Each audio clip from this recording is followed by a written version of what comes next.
नेपालगञ्ज नजिकै रहेको यो ठाउँ हामी 1 घन्टामा पुग्न सकिन्छ भनेर भन्ने हो भने तपाईँले विश्वास पनि गर्न सक्नुहुन्न।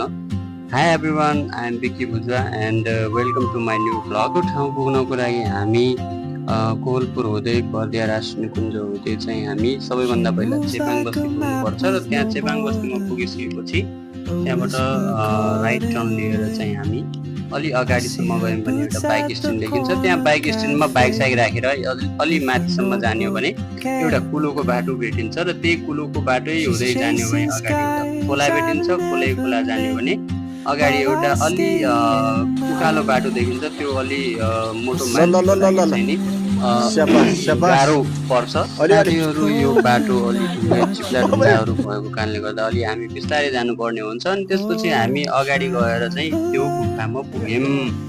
अनि भन्ने हो भने कस्तो चिसो के एकदम एसीमा आएको जस्तो फिल हुने। हाम्रो सरको एकदम यो दृश्य हेरेर एकदम खुसी हुनुभएको थियो कि। कस्तो लाग्यो सर?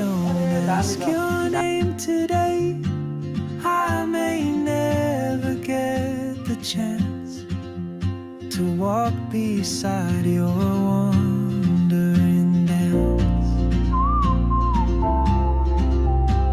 साथीहरू यो ठाउँमा अलि दुःख लाग्ने कुरा के थियो भनेपछि हामी जस्ता घुम्न जाने मान्छेहरूले लगेका फोहोर अनि प्लास्टिकका बोतलहरू सिसीहरू त्यही फालेर आइदिने, बियरका बोतल फोडेर आइदिने, यस्तो गर्नाले नेचरलाई धेरै हार्म गर्छ। त्यहाँ बस्ने जीवजन्तुहरूलाई पनि धेरै हार्म गर्छ। त्यहाँ पानीमा साबुन अनि स्याम्पू लगाएर नुहाइदिने यो चाहिँ गर्नु हुँदैन। हामी सबैको यो साझा कर्तव्य भएकोले गर्दा हामी सबैले यो कुरामा ध्यान दिनुपर्ने हुन्छ।